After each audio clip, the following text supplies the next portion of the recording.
Bonjour. Vous êtes Bonjour. fondateur de l'Observatoire de la parentalité et de l'éducation numérique.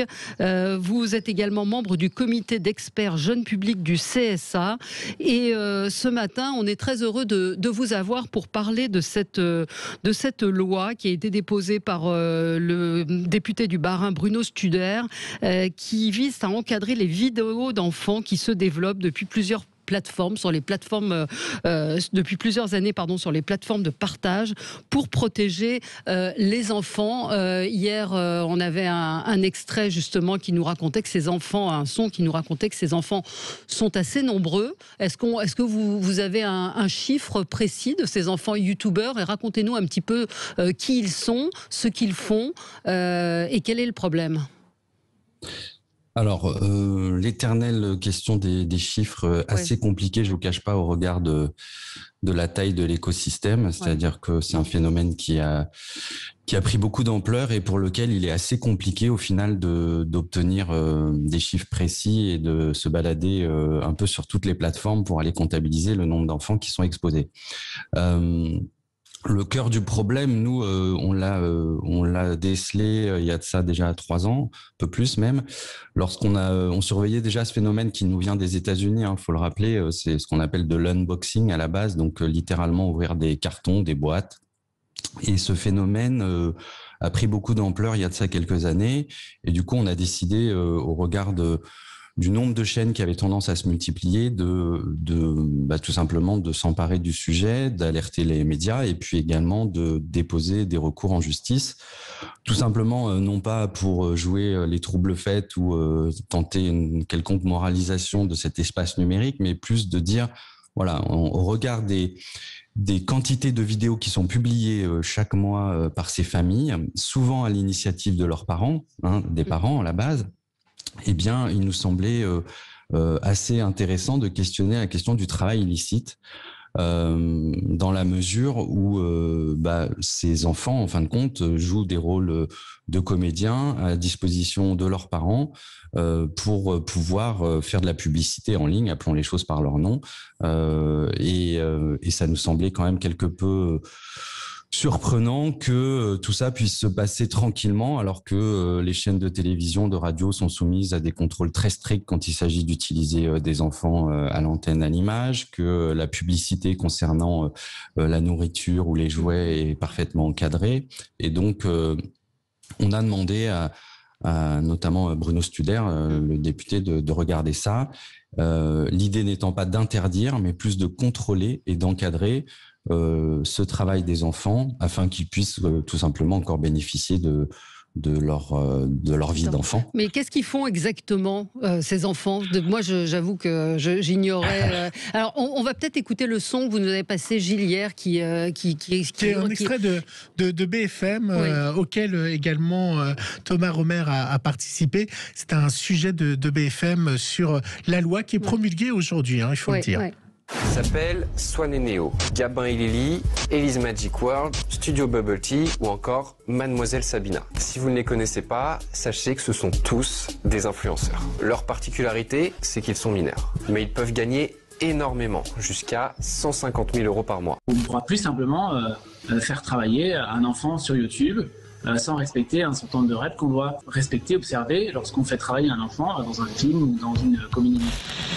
150 000 € par mois. Alors, qu'est-ce qu'ils font exactement? Moi, j'avoue que je ne connaissais pas Swan, Neo. Hier, des auditeurs, auditrices nous ont dit, j'ai demandé à mes enfants, évidemment, ils les connaissent. Alors, ils font quoi dans ces vidéos? Ils font de la publicité, en fait, de ce que j'ai compris. Dans ces vidéos, si vous voulez, le point de départ, c'est d'ouvrir des boîtes. Donc, ça peut être des jouets, ça peut être aussi de la nourriture. Évidemment, je vous cache pas que c'est rarement des repas gastronomiques. C'est plutôt de la snack food. Ils font aussi quelques petits sketchs, parfois des mises en scène qui sont demandés ça et là par leurs parents, parce que l'enjeu il est là, c'est que ces chaînes elles sont nées à l'initiative d'adultes. Aucun gamin de 3 ans ou de 5 ans ne se dit un jour tiens je vais me mettre une caméra face à moi et je vais ouvrir des boîtes de jouets. Non, ça n'existe pas. Donc tout ça a été mis en place par des parents qui ont vu évidemment l'appât du gain. En effet, le chiffre qui était annoncé, c'est un chiffre que nous, on avait pu obtenir en discutant avec certains youtubeurs, 150 000 € mensuels pour les familles qui ont la plus grosse audience. Plus les contrats publicitaires, parce que derrière il y a des contrats publicitaires. Là, on parlait uniquement de monétisation. Donc voilà, ils ouvrent des jouets, ils font des challenges, ils font des cache-cache dans des parcs d'attractions. C'est bien connu, tout le monde va dans un parc d'attractions pour faire des cache-cache. Faut avoir les moyens quand même. Et donc voilà. Donc après, si vous voulez, on n'est pas là pour dire, quel serait mon rôle, moi, de dire ses parents agissent bien ou mal. Je dis juste que ça donne un exemple, ça renvoie à une image d'enfants qui sont un petit peu manipulés, qui sont des objets, des panneaux publicitaires ambulants, et avec toujours ce cocktail un petit peu particulier dès qu'on parle d'influenceurs sur Internet, à savoir le culte de l'image et de l'argent. Mais alors, comment vous allez faire la différence entre un enfant de 8 ans qui va dire « Oh, trop cool, regardez mon pull pour mes 8 ans » ou mon gâteau d'anniversaire, et qui va le faire devant la caméra parce que tout le monde fait des Insta, tous les enfants font des Insta, font des Facebook Live, dans font le des côté YouTube. Professionnel. Et là, de ce coup-là, et à côté, comment remarquer qu'un enfant dit « Oh, regardez mon pull, il est génial pour mon anniversaire », à part que le pull a été envoyé par la Redoute. Comment vous allez faire la différence? Comment vous allez être contrôlé? Et qu'est-ce que risquent ceux qui font travailler leur enfant? Que dit la loi, cette nouvelle loi, donc? Alors, vous avez raison, les pratiques numériques sont très évolutives. Maintenant, je rappelle aux parents qui nous écoutent que, en l'état actuel des choses, des textes de loi en vigueur, un enfant de 13 ans n'a rien à faire sur un réseau social. C'est pas moi qui le dis, c'est la loi. Alors, je sais qu'ils y sont bien plus tôt. Mais vous avez un règlement européen qui s'appelle le RGPD qui dit que avant 13 ans, un enfant n'a absolument pas à être sur un réseau social. Et on voit bien que ces textes de loi ne sont absolument pas respectés ni appliqués, que ce soit par les plateformes ou que ce soit par les parents eux-mêmes qui laissent souvent leurs enfants aller s'inscrire et se créer des comptes. Après, sur les pratiques, je rebondis sur ce que vous dites, vous avez tout à fait raison, ça va pas forcément être très simple. Maintenant, je vous cache pas qu'en termes d'audience, de marketing, de construction de la chaîne, des images, des logos qui sont utilisés, des sons, etc., on voit tout de suite quand ça bascule dans une forme de professionnalisme. Et je pense qu'on pourra faire la distinction entre un enfant qui, en effet, fête son anniversaire et qui se filme avec ses copains et ceux qui sont en train de promouvoir des produits. Je peux vous assurer, allez voir ces chaînes, on voit vraiment bien la différence. Ça, c'est plutôt assez flagrant, ça saute aux yeux. Après, la loi, que va-t-elle proposer? Elle va juste dire, voilà, elle va se fonder sur un texte qui existait déjà, en fait, depuis notamment l'affaire Jordi, qui avait quand même marqué les esprits. Jordi, chanteur très célèbre. Du dur d'être un bébé pour ceux qui sont d'une certaine époque. Exactement, ça ne nous rajeunit pas, mais Jordi avait connu un petit peu une situation équivalente avec l'un de ses deux parents, je me souviens plus lequel, qui était parti avec la caisse de tous les revenus engrangés par la vente de ses disques. De mémoire, c'est ça. Et suite à ça, on avait amélioré les textes de loi en vigueur en France, et notamment on avait prévu un texte qui venait définir et encadrer, et ça concernait tous les enfants intermittents du spectacle, en fait, le volume horaire des enfants qui devaient qui pratiquaient ce genre d'activité, donc c'est-à-dire avec un volume horaire relativement restreint au regard de leur âge et de leur vulnérabilité. C'est le cas aujourd'hui encore, tous les enfants qui travaillent dans le cinéma, à la télévision, dans les séries ou même dans les comédies. C'est très réglementé, ça. Tout à fait. Mais alors, ça veut dire quoi? Qu'il y avait un vide juridique en ce qui concerne les plateformes? Complètement, Valérie. Vous avez tout à fait raison. C'est exactement ça. Il y avait un vide juridique, ce qui est assez logique puisqu'on est face à des. Là, j'en veux pas trop aux législateurs, si vous voulez. On tape souvent sur le législateur, mais ce sont des pratiques qui sont complètement nouvelles, qui se développent très très vite, et il a fallu un petit temps d'adaptation, ce qui a été fait. Et ce que je trouve qui a été plutôt intelligemment fait en France, c'est que plutôt que d'aller recréer un nouveau texte de loi, si vous voulez, on est parti de l'existant pour les enfants intermittents du spectacle. On a cherché à l'appliquer à l'univers numérique. Mais quand on dit il gagne 150 000 €, en fait l'argent, parce que j'imagine, on peut avoir un compte bancaire enfant, mais l'argent était versé aux parents. Donc c'était ça aussi qui causait problème. Là, l'argent sera bloqué sur un compte comme pour les enfants comédiens.